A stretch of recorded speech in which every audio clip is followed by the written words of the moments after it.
tes tes tes tes tes tes banget.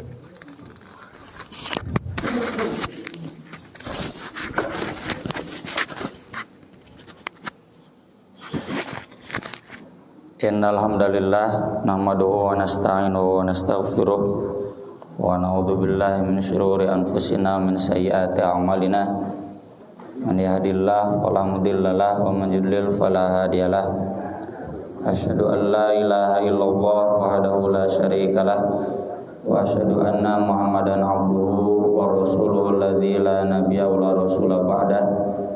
Sallallahu wasallam alaihi wa ala alihi wa sahbihi wa man tabi'ahum bi ihsan, amma ba'd. Tema yang akan kita bahas ini kalau bagi yang online, tema yang saya bahas Ahad kemarin cuma ada gangguan audio ya, sehingga tidak keluar suaranya. Ini tentang konsep dasar negara Islam. Tentu ini kaitannya dengan banyaknya pertanyaan kemarin-kemarin seputar legalitas Taliban di Afghanistan.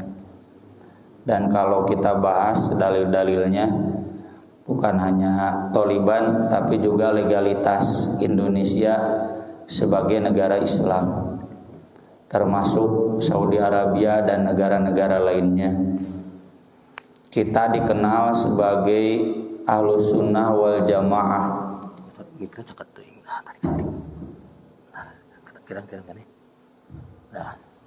Ahlus Sunnah wal Jamaah itu yang mengakui pemerintahan setempat sebagai Amirul Mukminin, ya, sebagai negara yang sah. Dan kita nanti akan lihat dalil-dalilnya bahwa ternyata Nabi SAW sudah menyebutkan di dalam hadis-hadis yang disebut negara Islam atau istilahnya khilafah itu bisa yang ideal ataupun yang tidak ideal. Yang ideal itu adalah khilafah sesudah Nabi SAW yang disebutkan dalam hadis al-khulafaur rasyidun al-mahdiyun, atau bahasa kitanya khulafa rasyidin. Ya, khulafa rasyidin ini ada 4 yang disepakati plus 5. Abu Bakar As-Siddiq, Umar Ibnul Khattab, Utsman bin Affan, Ali bin Abi Thalib, termasuk nanti Umar bin Abdul Aziz, karena meski sahabatnya sudah banyak yang wafat, ada beberapa yang para tabi'in sepakat bahwa beliau salah satu khulafa rasyidun. Sementara khilafah lainnya itu bukan khilafah yang ideal, tetapi tetap sah sebagai khilafah. Bukan negara Islam yang ideal, tetapi tetap sah sebagai negara Islam, termasuk Indonesia. Jadi kenapa kita tidak mengangkat senjata kepada pemerintahan Jokowi? Karena memang haram. Karena negara Kesatuan Republik Indonesia ini sudah masuk kategori negara Islam, cuma belum ideal. Tinggal bagaimana kita memperjuangkan agar negara ini menjadi negara Islam yang ideal. Hadis-hadis tentang khilafah ini kata para ulama, ada khilafah dalam makna ammah, ammah itu umum. Ada juga khilafah dalam makna khosoh, yaitu khusus. Khilafah dalam makna yang ammah ini ada di hadis Jabir bin Samurah radhiyallahu an. Ia berkata, aku bersama ayahku masuk menemui Nabi SAW dan aku mendengar beliau bersabda, inna hadzal amra la yanqadi hatta yamdiya fihi musna asyara khalifah. Sungguh urusan ini tidak akan berakhir sampai berlalu di tengah-tengah umat 12 khalifah. Kemudian beliau mengatakan sesuatu yang tidak terdengar olehku. Aku bertanya kepada ayahku, apa yang beliau katakan? Kalau Samurah mendengar, maka Samurah menjawab bahwa Nabi SAW bersabda, kulluhum min Quraisyin, semuanya dari orang Quraisy. Hadis ini dipakai oleh Jalaluddin Rahmat di dalam pengantar untuk buku Ustadz Abdul Latif Mukhtar rahimahullah. Rahimahullahnya yang Ustaz Abdul Latif Mukhtar ya, bukan yang tadi yang pertama. Beliau nulis, apa dalil madhab resmi Iran Syiah Isna Asyariyah, Syiah Imam 12 kan. Nah ini dalilnya, bahwa akan ada 12 khalifah dan nanti berakhirnya urusan umat itu di khalifah yang ke-12. Khalifah yang ke-12 itu khalifah yang sedang muntazor, yang sedang tilam, yang sedang menghilang, goibah, dan nanti akan rojaah. Rojaah itu rujuk kembali menjelang hari kiamat sebagai Mahdi, sebagai imam adil di akhir zaman. Itulah mengapa mereka mendoktrinkan bahwa khilafah itu ada 12, semuanya dari Quraisy, dan Quraisy yang dimaksud menurut mereka keturunan Ali dan Fatimah gitu. Tentu pemahaman ini sesat ya, untuk tidak dikatakan kafir ya. Karena Nabi tidak sama sekali membatasi bahwa Quraisy yang dimaksud adalah keturunan Ali dan Fatimah ya. Kalau pemahaman itu mau dipakai, berarti Abu Bakar khalifah yang tidak sah, Utsman, Umar radhiyallahu anhum. Padahal para ulama sepakat ya, sebelum ada Syiah itu sahabat sudah sepakat bahwa Abu Bakar itu manusia terbaik sesudah Rasulullah ya. Hadis-hadis tentang keutamaan para sahabat kita sudah bahas ya di kajian online yang Senin subuh. Kemarin kita baru masuk sahabat Zaid bin Harisa, Usama bin Zaid. Awal-awal dulu kita bahas bagaimana keutamaan Abu Bakar, bahkan Ali pun sepakat Abu Bakar itu khalifah. Seandainya Ali betul harus jadi khalifah dan Abu Bakar khalifah yang tidak sah, khalifah yang haram, pasti Ali mengangkat senjata persis seperti beliau mengangkat senjata kepada Muawiyah perang ya. Tapi kan tidak. Siapa yang dimaksud ini Nabi tidak menjelaskan karena memang belum ada khalifahnya. Tapi kalau kita baca penjelasan para ulama dalam kitab-kitab hadis, 12 khalifah ini 4 khulafa rasyidun, lalu nanti 8 lainnya khalifah dari Bani Umayyah, mulai dari Muawiyah, Yazid bin Muawiyah, Marwan bin Hakam, Abdul Malik bin Marwan. Nah nanti kan Abdul Malik bin Marwan kesananya 5 itu anak dan menantunya. Cuma urutannya saya kadang lupa ya, antara Walid, Hisham, Sulaiman, satu lagi Umar bin Abdul Malik, nah satu lagi Umar bin Abdul Aziz, ini menantunya ya, Umar bin Abdul Aziz. Berarti 12 khalifah yang Nabi sebutkan di sini tidak semuanya rasyidun. Rasyidun itu memberikan petunjuk kepada umat, atau sebutlah bahasa kita khalifah yang ideal. Sisanya itu kan khalifah yang tidak ideal. Bagaimana Yazid bin Muawiyah itu tidak disetujui oleh sebagian sahabat, tapi sahabat kan tidak memilih terlibat dalam konflik. Karena kalau terlibat dalam konflik nanti matinya bukan mati syahid, matinya mati jahiliyah, ya. Mati seperti orang jahiliyah perang saudara.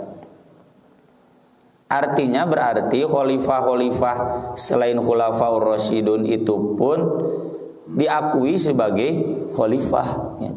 Khalifah yang sah.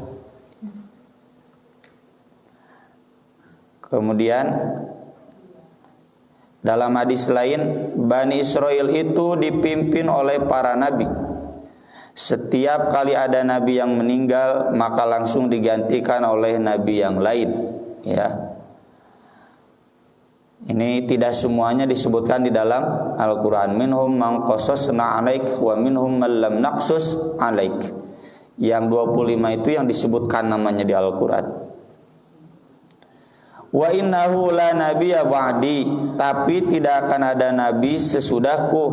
Wa sayakunu khulafa fayaksurun, yang akan ada sesudah nabi itu khalifah dan banyak. Jadi kalau bahasa kita akan ada banyak negara Islam, bukan hanya satu. Lalu sahabat bertanya, "Fama ta'muruna?" Apa yang akan Anda sarankan, nasihatkan kepada kami? Kata Nabi, "Fu bi bai'atil awal fal awal." Sempurnakanlah baiat yang pertama dan permulaan. A'tum haqqahum. Berikan kepada pemimpin yang dibaiat hak mereka apa? Taat. Ya, suka tidak suka kan dalam hadisnya harus taat. Kalaupun pemimpin dolim, kata Nabi, sabar. Karena kalau melawan nanti korban jahiliyah, ya. Mual menang, ya, ngelawan pemerintah mah boga tentara, urang teu boga tentara. Paling aya satgas, brigade, nyanger we tidak si ahli tentara, senjata dan keterampilan berperangnya. Pasti akan ada banyak korban, dan korbannya kenapa disebut mati jahiliyah? Karena kalau mati syahid mah ini yang meninggalnya orang Islam melawan orang kafir. Jelas perangnya Islam dan kafir. Kalau ini mah ini Islam, ini Islam. Ya. Jadi peperangannya bukan perang agama, karena ini agama ya persislah, mohon maaf. Seperti saudara-saudara kita dulu, ya, di NII yang mengangkat senjata kepada pemerintah Indonesia. Pemerintah Indonesia nage orang Islam, ya. Atau saudara-saudara kita yang kemarin-kemarin di Timur Tengah, di Mesir, di Libya, perangnya Muammar Gaddafi Islam, menyumbang Masjid Arifin Ilham di Bogor kan dulu namanya Masjid Muammar Gaddafi, ya. Cuma ketika terguling diganti jadi Masjid Az-Zikro, ya. Karena saya saksi sejarah, saya tiap kuliah lewat jalur Sentul itu, lihat, ya, awal pembangunan sampai beres. Dan kita tahu bagaimana pujian Ustaz Arifin Ilham kepada Muammar Gaddafi. Matinya oleh siapa? Orang Islam. Di Mesir, ya, antara Ikhwanul Muslimin yang tentara nage orang Islam, yang sekarang jadi presiden Mesir Jenderal As-Sisi orang Islam. Ini orang Islam. Jadi ini gak masalah, malah mahasiswa-mahasiswa kita dia Al-Azhar jadi terpaksa dipulangkan kan. Jadi sempurnakanlah baiat yang pertama. Siapa pemimpin yang dibaiat pertama, maka itulah pemimpin yang sah. Nanti pemimpin yang datang berikutnya itu pemberontak atau separatis, dan separatis itu harus dilawan, ya. Nanti ada dalil-dalilnya.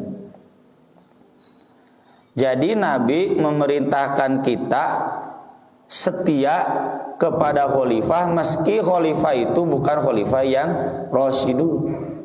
Asal dia khalifah, pemimpin kaum muslimin harus ikut, agar tidak banyak yang mati jahiliyah. Terkenal kan pernyataan Ibnu Taimiyah yang dikutip juga oleh MUI. Padahal MUI mayoritas Nahdiyin biasanya musuh kayak Ibnu Taimiyah teh. Tapi untuk fatwa politik mah dipakai oleh MUI. 1 hari di bawah pemimpin dolim lebih baik daripada 1000 hari tidak ada pemimpin, ya. Jadi kepemimpinan itu sangat penting. Ya terasa oleh kita, siapapun presidennya, no penting masjid jalannya, lebaran jalan, Ramadan jalan, sekolah jalan, anak-anak kita legalitas pendidikannya jalan, siapapun presidennya. Coba mun urang pola pikirnya politik oriented ya, pokoknya kalau presidennya bukan yang saya senangi tumbangkan, wah tuh sekolah hancur ya. Ekonomi susah mapan ya, secara keberagaman kita di masjid, di pesantren susah ya. Kerusuhan terus tidak akan ada akhirnya. Lamun di Thailand mah kaos kuning jeung kaos merah terus siligulingkeun ya, nggak ada ujungnya. Kemudian yang kedua, ada khilafah itu dalam makna khosoh, makna yang ideal khusus. Ini dalilnya riwayat Ahmad, al-khilafah 30 aman thumma yakunu ba'da dzalikal mulk. Khilafah itu hanya 30 tahun, sesudah itu bukan khilafah. Ya terkesan hadis ini bertentangan dengan hadis yang tadi. Kalau tadi Nabi menyebutkan khilafah 12 atau bahkan lebih, kalau di sini kok kenapa Nabi menyebut khilafah itu hanya 30 tahun? Padahal 30 tahun itu Abu Bakar sampai Ali. Abu Bakar 2 tahun, Umar bin Khattab 10 tahun, kemudian Utsman bin Affan 12 tahun, sisanya Ali bin Abi Thalib 30 tahun. Ya. Nah, ini kaitannya dengan hadis yang lain. Ini terkenal dulu ya, zaman saya sanawiyah, karena ada tesis yang nulisnya juga sudah almarhum, yang diresmikan oleh Universitas Islam Madinah, ya lulus, nilainya juga cum laude, yang membahas hadis ini. Dan bukunya terkenal dulu, At-Thariq ila Jama'atil Muslimin, jalan menuju negara Islam. Itu saya dulu dapat di aktivis-aktivis yang hari ini kemudian disebut PKS, ya.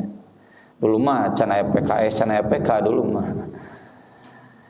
Nah, di sini Nabi menyabdakan bahwa periode politik umat Islam itu yang pertama kenabian, yang kedua khilafah berdasarkan manhaj kenabian, yang ketiga kerajaan yang menggigit, yang keempat kerajaan yang kejam, yang kelima khilafah ala minhajin nubuwah, yang sesuai dengan manhaj kenabian. Jadi khilafah ala minhajin nubuwah mah mengawali dan mengakhiri. Sesudah itu Nabi nggak menyebutkan lagi. Ya, ini hasil studi para ulama ya, termasuk tesis tadi. Khilafah ala minhajin nubuwah yang pertama itulah khulafaur rasyidun al-mahdiyun, yang 4. Khilafah ala minhajin nubuwah di masa akhir inilah Khalifah al-Mahdi ar-Rasyid, Khalifah akhir zaman yang adil, yang di masa ini Nabi Isa turun menjelang hari kiamat untuk membasmi pasukan Dajjal yang didukung mayoritas oleh bangsa Yahudi. Ya, ini perang akhir zaman. Ya. Dan di hadis-hadisnya kan dijelaskan nanti sesudah kala al-Masih Dajjal, Ya'juj Ma'juj binasa, umat manusia itu hidup dalam sejahtera sampai orang kaya bingung dek zakat ka manakeun, ka masjid geus pinuh teuing di masjid oge, cari fakir miskin bawa emas, nih kamu mau, nih saya mau zakat, wah saya juga loba cenah gitu. Hari aya namanya bawa fakir miskin. Nah, itu masa akhir zaman ya. Saya dulu ketika muallimin baca buku Syekh Yusuf Qaradawi tentang hadis ya, kaifa nata'amal ma'as sunnah, terjemahnya bagaimana beraksi dengan sunnah. Dan itu dulu kan banyak ya buku-buku Syekh Yusuf Qaradawi diterjemahkan. Beliau membahas bahwa hadis-hadis tentang akhir zaman itu ada 2. Ada yang menggambarkan kebobrokan, masa depan suram, tapi ada juga yang menggambarkan masa depan cerah. Nah, itu fase-fasenya begitu. Lalu apa yang dimaksud kerajaan yang menggigit? Ini penelitian Syekh Husain Ali Jabir. bukan Ali Jabir almarhum ya. Ini yang di Madinah. Itu adalah kekhilafahan yang berbentuk daulah kerajaan sejak zaman Umayyah. Kan sesudah Ali itu Muawiyah. Muawiyah ini enggak diserahkan ke kaum muslimin, malah keturunan terus sampai sekarang di Saudi pun keturunan. Meski bukan keturunan anak ya, tapi keturunan adik kalau di Saudi. Nah kecuali ayeuna ada Raja Salman mah bungsu, enggak punya adik ya. Itu di keanakannya. Nah ini itu kerajaan yang menggigit. Kenapa? Karena kita tahu dalam sejarah Bani Umayyah ini nggak terlalu adil, Bani Abbasiyah nggak terlalu adil, ya. Kemudian apa yang dimaksud kerajaan yang kejam? Itulah yang disebut dengan masa kolonialisme Barat atas negara-negara Islam. Bahkan sampai hari ini, bagaimana kejamnya Barat dalam menjajah negara-negara Islam, baik yang ada di Asia, di Afrika terutama, ya. Itu nggak usah dibahas lah, ya. Semua sudah pada tahu dari rujukan-rujukan yang lain. Kemudian maka Imam An-Nawawi menyimpulkan, jadi hadis yang menyebut khilafah 30 tahun itu maksudnya berarti khilafah dalam makna khusus, khilafah yang ideal.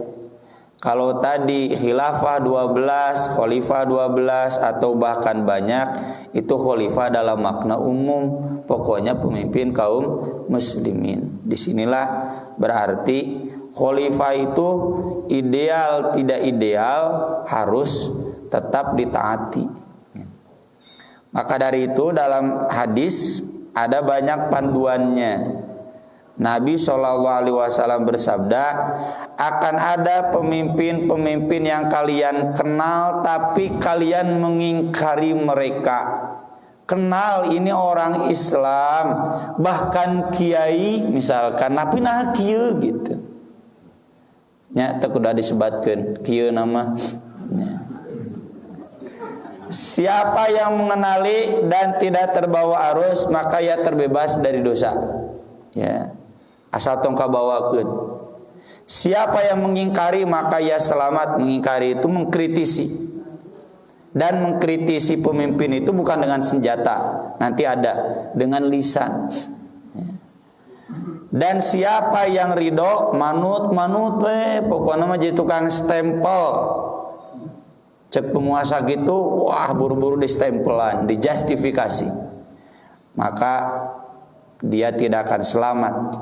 Sahabat bertanya, bagaimana kalau kita mengalami ini pemimpin orang Islam tapi tidak mengayomi umat Islam misalkan, apakah kita harus memerangi mereka? Rasul menjawab, la ma shollau, tidak selama mereka sholat. Presiden kita dari mulai Pak Karno sampai Pak Joko, ya, mereka semua sholat. Tuh, jadi batasannya itu khalifah itu sholat. Ya. Mau Pak Joko, Pak Prabowo juga sholat. Jadi ditakdirkan sawek nu jadi kamari sama dua-duanya. Kan sama ya nama sabarisan.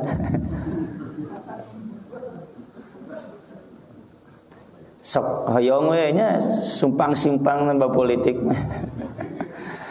Kemudian dalam hadis yang lain kata Nabi, kalian akan menyaksikan sesudahku budaya mementingkan dunia dan hal-hal lain yang kalian ingkari. Ini terkait pemimpin, ya.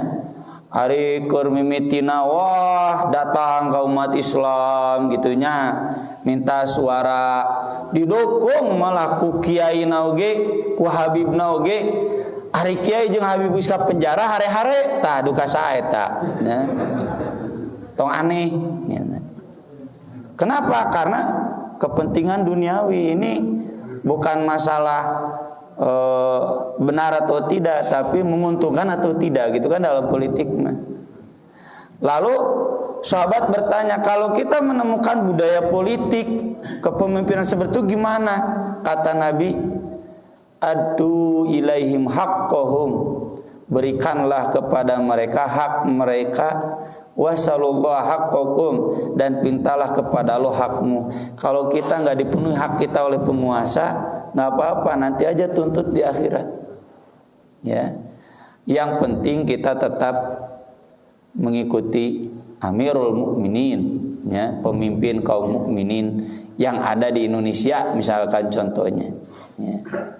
Ini yang disebut Ahlus Sunnah wal Jamaah teh, mengamalkan sunnah dan mendahulukan al-jamaah. Apa al-jamaah itu? Negara Islam, ya, al-jamaah itu. Jadi mengutamakan al-jamaah agar tidak hancur. Karena kalau pola pikir kita lawan-lawan, lihatlah saudara-saudara kita, ya, yang hari ini dipenjara gara-gara tertuduh teroris, kan gak maslahat. Kemudian dalam riwayat lain kata Nabi, sahabat dibaiat untuk patuh dan taat dalam senang dan tidak senang, dalam susah dan mudah. Urang mah dalam susah dan susah. Dalam ketidakmerataan pembagian harta, nya nu kabagian mah joman we joman, nya.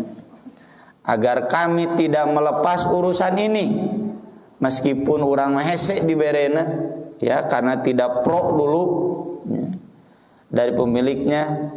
Itu nggak boleh kita melepaskan baiat, kecuali jika kalian melihat kufur yang terang-terangan. Apa kufur yang terang-terangan? Keluar dari Islam. Talam Presiden Ahok tinggal di lobi we jeung tentara gulingkeun gitu.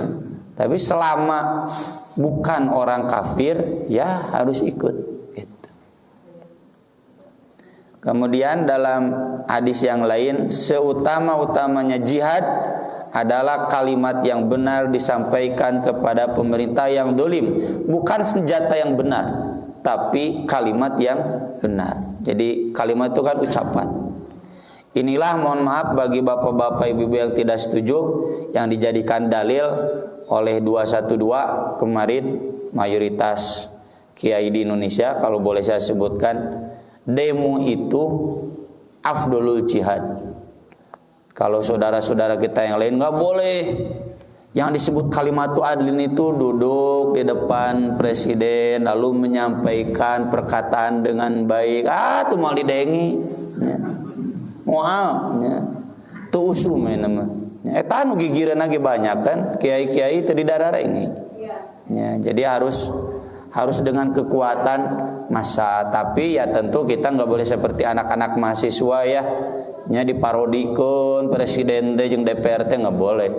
Kita sampaikan dengan hak saja apa yang memang harus kita sampaikan. Jangan dengan menghina gitu. Itu dalam itu saya sepakat. Bagaimana kalau terjadi konflik khilafah? Tadi sudah dibahas. Yang berhak diikuti khalifah yang pertama. Mengapa dulu para ulama di NU, Muhammadiyah, Persis tidak berbaiat ke NII? Karena NII bukan khalifah yang pertama. Khalifah yang pertama, suka tidak suka, adalah Pak Karno. Dan ketika Pak Nasir menyampaikan mosi integral Negara Kesatuan Republik Indonesia, pantes biar saya presidennya, enggak. Pak Nasir mengembalikan mandat kepada Pak Karno. Persis sama dengan Ibnu Taimiyah dulu ketika Suriah diserang oleh Mongol, pasukan Genghis Khan. Ibnu Taimiyah memimpin. Bahkan disebutkan dalam sejarah itu, kebetulan tesis saya tentang Ibnu Taimiyah, khutbah Jumat pangan sajajar di Masjid Damaskus. Saking sieuna ku Mongol, pajarkeun teh kalau sedang takut kan boleh libur Jumatan, kayak kita kemarin takut Covid, libur Jumatan. Ibnu Taimiyah sampai mengetuk semua pintu jihad dan berhasil memukul mundur. Ibnu Taimiyah saat itu tidak mendeklarasikan khalifah, dia datang ke Mesir. Karena saat itu Suriah dan Mesir satu wilayah, dinasti Mamluk. Dinasti Mamluk itu orang Turki yang berkuasa di Mesir. Ya, sebelum Salahuddin Al-Ayyubi. Nah, datang Ibnu Taimiyah tunjuk-tunjuk khalifah. Kalau tidak dibantu Suriah dalam melawan Mongol, jangan salahkan kami memisahkan diri dari Mesir. Dan khalifah kemudian, lain khalifahnya sultan istilahnya, mereka mengirimkan pasukannya ke Suriah sampai kemudian tidak jadi dianeksasi oleh Mongol. Ya, kebetulan juga pemimpin Mongolnya kan Mongol mah para rasyanya perang saudara, anak-anak Genghis Khan, dan nanti kan salah satu cucunya masuk Islam dan jadi penguasa, ya, kesultanan Islam di Suriah. Jadi tetap ikuti yang pertama, yang kedua itu adalah ilegal. Nah, dalam kasus Taliban ini di Afghanistan, dulu kan Afghanistan itu dijajah oleh Uni Soviet, lalu dilawan oleh santri-santri Afghanistan. Santri itu dalam bahasa Arabnya Talib, kalau pakai sifat jadi Taliban, ya, makanya saya nggak menyebut Taliban, Taliban. Utlubul ilma, talibul ilmi, Taliban. Santri-santri ini persis seperti santri-santri dulu, ya. Itu kan yang 10 November gugur di Surabaya itu santri-santri NU melawan Belanda. Urang geus proklamasi, Belanda datang deui. Dilawan kan, fatwanya langsung kakeknya Gus Dur, Ki Haji Hasyim Asy'ari. Jihad dikuatan ku Bung Tomo, padahal mah Bung Tomo mah nguatan unggul, tapi mau diangkat dina sejarah di SD mah nya, saya dulu belajar sejarah di SD, Bung Tomo, Ki Haji Hasyim Asy'ari mah dihilangkan. Untung masih ada dalam filmnya mah. Itu yang memfatwakan jihad itu Ki Haji Hasyim Asy'ari kan, Surabaya ibu kota NU, ya. Turunlah santri-santri, dan bahkan dalam sejarahnya Indonesia itu sebagaimana sudah kita bahas kemarin, ya, dari mulai Aceh sok tuan ke Imam Bonjol, sorbana juga Habib Rizik Syihab, Pangeran Diponegoro, Sentot Alibasa, ya, Sultan Agung, Pangeran Antasari, Sultan Hasanuddin, orang-orang Islam, santri yang turun. Nah, Amerika kan punya kepentingan, ya, ingin menghancurkan Uni Soviet. Lihat santrinya militan dilatih ke Amerika, dilatih. Dan kebetulan di Indonesia juga ini NII dibubarkan. Ini saya tahu dari kesaksian Ustaz Abu Wildan ketika dipanelkan dengan saya di Subang. Beliau ketua Majelis Mujahidin Indonesia Subang. Jadi kata beliau, yang lari ke Afghanistan ikut rekrutmen Mujahidin Afghanistan itu mayoritas pemuda NII. Ketika ini dibubarkan, anak-anak mudanya lari atas dorongan diantaranya Ustaz Abu Bakar Bashir, ya. Nah, di sana dilatihlah, bercerita dilatih bom, dilatih senjata, ya, dan lain-lain, latihan perang, ya. Makanya ketika Afghanistan berhasil mengalahkan Uni Soviet, mereka pulang dan diikat dalam satu ikatan Majelis Mujahidin Indonesia. Meskipun sebagaimana saya dulu wawancara Ustaz Abu Bakar Bashir tahun 2005, ya, di LP Cipinang, langsung datang ke LP Cipinang, dijajab ke lagi ke Ustaz JJ, tapi beliau nggak mau masuk, ya, kalau saya masuk, karena didampingi oleh Ketua Majelis Mujahidin Jakarta, ayo kita masuk aja. Itunya cenah sembunyiin, tip recorder Pak, candusum HP, ya, tip recorder. Ustaz Abu Bakar Bashir dipegang begini, udah polisi nggak berani sama saya, cenah gitu. Itu beliau bercerita, Dr. Azhari itu ada, Hambali itu ada, Nurdin M. Top itu ada, si Salik gitu, ya, yang kemarin itu santri saya. Dr. Azhari, Nurdin M. Top itu datang ke rumah saya, ngajak ngapain bikin Majelis Mujahidin. Udah aja kayak di Afghanistan perang. Kata Ustaz Abu Bakar Bashir, nggak bisa. Indonesia itu Darussalam, bukan Darul Kufri. Darussalam itu wilayah damai, bukan wilayah perang. Karena penguasanya bukan orang kafir. Kalau orang kafir perang. Tapi Darussalam itu dakwah, makanya mereka bikin Majelis Mujahidin Indonesia. Tapi nggak semua terekrut. Nah itu Pak, tukang ngebom, termasuk yang kemarin Ustaz Aman Abdurrahman itu yang madhab itu, yang mereka kekeh jihad di Afghanistan kudu dituluykeun di Indonesia. Ya. Nah, ketika Uni Soviet hancur tahun 91, Afghanistan itu negara yang kemudian disetir oleh Amerika.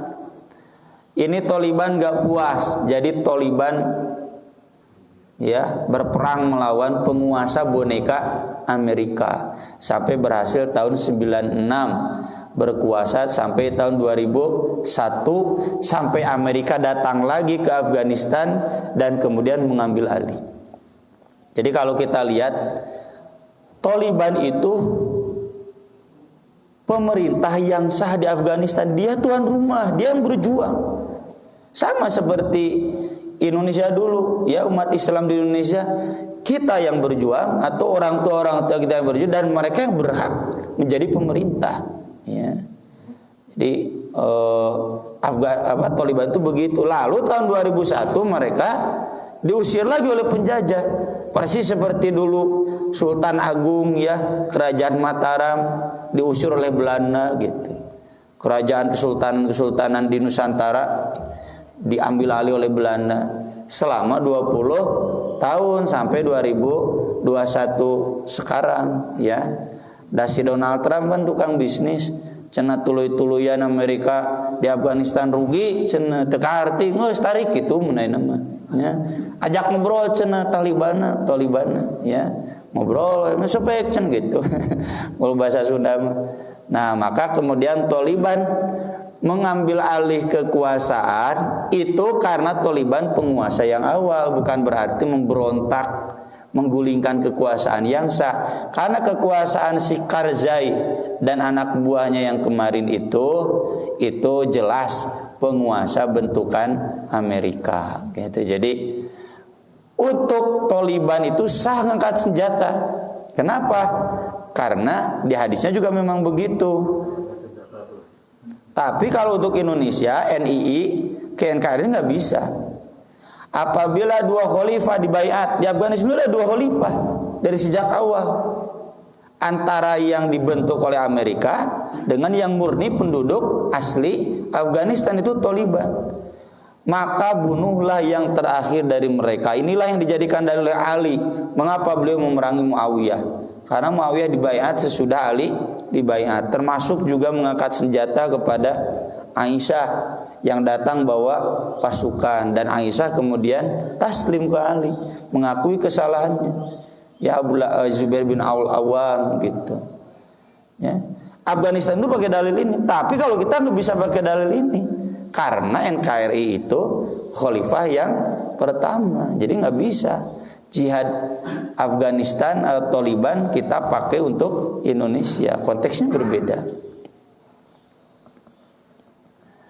Nah, kalau terjadi konflik khilafah, ini mengaku khilafah yang sah, ini mengaku khilafah yang sah. Apa yang harus dilakukan? Kata Nabi, diam, tidak memihak. Dulu ketika Mesir membara, saya di kampus banyak yang nanya, kenapa Al-Azhar tidak bersikap?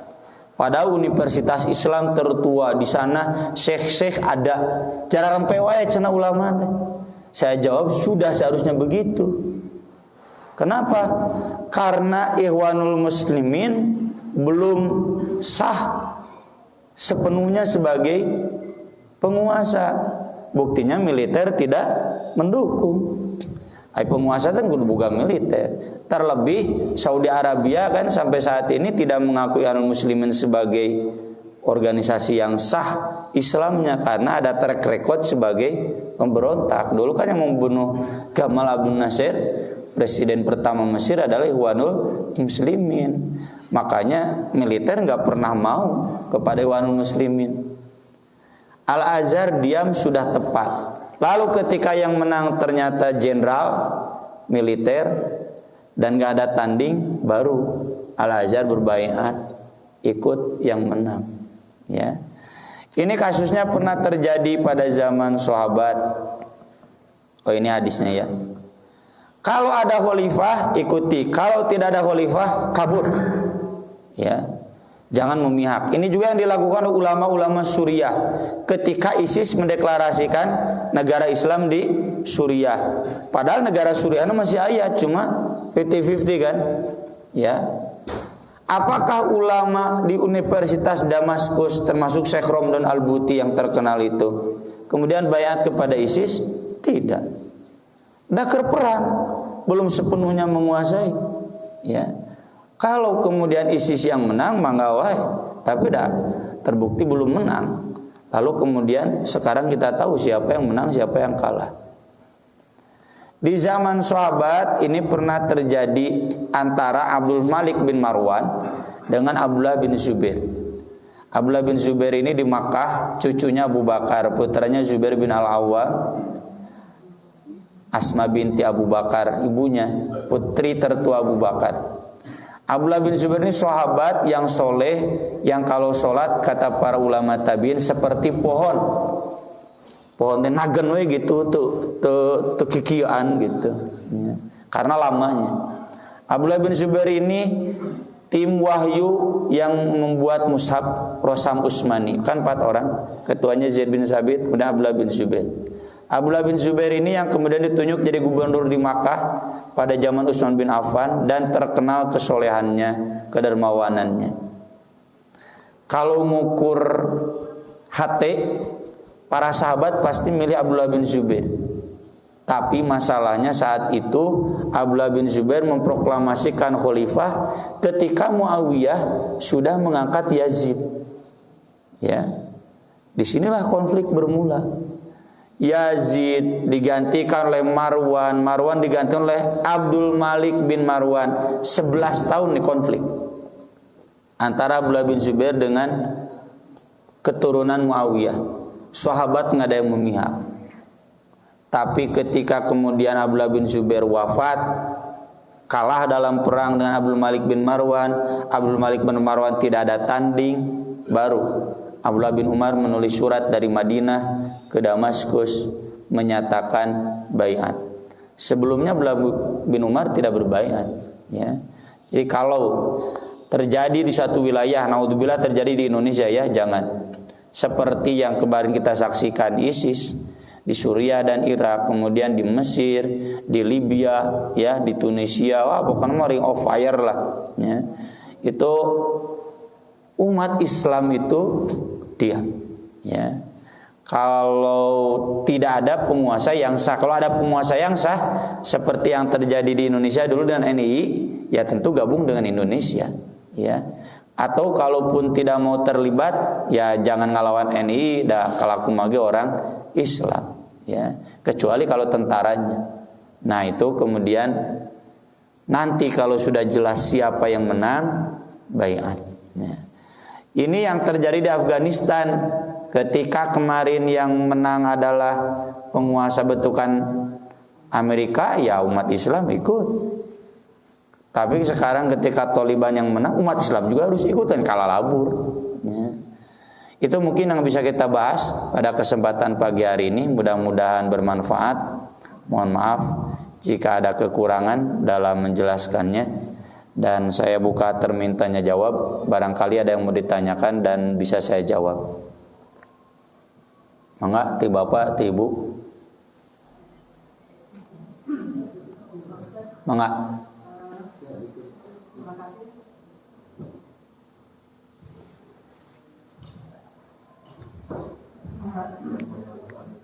Terima kasih kesempatannya. Yang ingin saya tanyakan adalah tentang proses kepemimpinannya. Apakah lewat secara ada Bu, ada pemilihan kepemimpinan dalam khalifah itu secara Islami itu apakah dengan cara demokrasi seperti di kita dengan pemilihan suara atau dengan musyawarah mufakat atau dengan dinasti? Sebetulnya yang mana yang dicontohkan dalam syariat Islam? Terima kasih. Ya. Di dalam ini kan masih berlanjut ya. Fikih politik itu kan sudah jadi jurusan ya di UIN. Minimal 7 semester. Piraku enak sajamnya. 7 semester, kitabnya juga tebal-tebal. Dalam hadis Bukhari di bab fikih politik itu ada yang dikenal dengan istikhlaf. Itu terkait ribut-ribut di zaman Umar bin Khattab ketika beliau ditusuk. Kan beliau ditusuk ketika sholat subuh. Menjelang kewafatannya itu umat Islam itu ribut. Mereka usul kepada putranya Abdullah bin Umar, seorang ulama muda. Bapak kamu istikhlaf enggak? Istikhlaf itu menunjuk penggantinya enggak? Kata Abdullah bin Umar, kemungkinan besar tidak. Cenah tanyakan. Maka Abdullah bin Umar pun menanyakan kepada Umar bin Khattab, Bapak, di luar banyak usulan agar mengangkat Jubair bin Al-Awwam, ya. Maka Umar bin Khattab menjawabnya, kan Umar bin Khattab mah pintar mantek. Kalau saya menunjuk pengganti atau istikhlaf, maka yang sebelum saya sudah pernah menunjuk pengganti. Kalau saya tidak menunjuk pengganti, maka yang terbaik sebelumnya juga tidak menunjuk pengganti. Toh sesak itu Umar teh ngajawab teh. Tapi Abdullah bin Umar mengerti, mun bapak-bapak do kata ngatos teu, Pak. Kalau saya menunjuk pengganti, yang sebelum saya menunjuk pengganti siapa? Abu Bakar. Karena Abu Bakar enggak menyerahkan ke umat Islam, sudah. Sesudah saya menjadi khalifah Umar bin Khattab, siapa yang mau protes? Nggak ada yang protes. Sepakat. Sesudah Abu Bakar itu pasti Umar. Tapi kalau saya tidak menunjuk pengganti, maka yang terbaik sebelumnya juga tidak menunjuk pengganti. Siapa? Rasulullah. Rasulullah wafat. Padahal Rasulullah kan sakitnya lama ya, hampir sebulan. Nggak wasiat penggantinya siapa? Nggak ada. Nah di sana berarti istikhlaf itu boleh, Bu. Apakah itu istikhlaf itu nunjuk pengganti dari teman, nunjuk pengganti dari keturunan, itu diperbolehkan, ya. Para ulama sepakat. Dan yang tentu ideal adalah yang dikembalikan kepada musyawarah kaum muslimin. Dan musyawarah kaum muslimin itu bentuknya bisa dua. Bisa pemilu langsung, itulah Abu Bakar, tampan langsung, ya. Bisa juga perwakilan, itulah pemilihan Utsman. Diangkatkan KPU 7 orang, ketuanya 1 Abdullah bin Umar, ini sahabat 6 orang. Survei itu siapa yang diinginkan, ternyata nggak ada kesepakatan. Maka kata Abdurrahman bin Auf, Tolhah kamu pilih siapa? Utsman. Zubair kamu pilih siapa? Ali. Lalu Sa'ad kamu pilih siapa? Pilih kamu. Jadi 3, Abdurrahman bin Auf, Utsman, Ali. Nanya ke Utsman pilih siapa? Diam. Nanya ke Ali pilih siapa? Diam. Kalau begitu kata Abdurrahman bin Auf, saya yang punya hak menentukan. Memuji dulu Ali, berbicara berdua dengan Ali, wah dipuji. Nanti kalau yang jadi Utsman kamu harus siap taat. Kata Ali siap, ya. Lalu kemudian memuji Utsman, dan sesudah itu Abdurrahman bin Auf memutuskan, saya menjatuhkan pilihan kepada Utsman bin Affan. Itulah perwakilan, ya. Bagaimana dengan demokrasi? Kalau saya baca buku Pak Nasir, ya, di antaranya itu yang saya baca, ya, itu beliau sudah sangat cerdas memahami apa itu demokrasi, sampai mengusulkan teistik demokrasi. Haji Agus Salim itu sudah sangat cerdas demokrasi. Makanya rumusannya bukan demokrasi, Bu, tapi kerakyatan yang dipimpin oleh hikmah kebijaksanaan dalam permusyawaratan dan perwakilan. Nggak ada kata demokrasi, ya. Dagis pala linter kalau turang. Makanya ini saya sering bilang ke HTI ya dulu ketika masih ada. Indonesia sistemnya kafir, demokrasi. Saha? Itu mamuran PDI, Golkar, tuh umat Islam. Umat Islam agak mengamalkan demokrasi, kerakyatan yang dipimpin oleh hikmah, kebijaksanaan dalam permusyawaratan dan perwakilan. Permusyawaratan ajaran Islam, perwakilan ajaran Islam. Makanya meskipun ditandatangani ku Presiden SBY itu Perpres Miras disetujui oleh DPR, umat Islam gak pernah mengatakan setuju. Makanya sekarang berjuang najan udah kurang sorana tuh ngandalkan PKS yang petilu UU non miras itu. Jadi kita sedang berusaha bagaimana undang-undang non miras. Saya mengalami ikut legal drafting undang-undang kesetaraan dan keadilan gender ya, atau yang kemarin ini tentang penyimpangan seksual. Itu membahas penyimpangan seksual Pak. Sekelas P3 saja kata Pak Henry Solahuddin.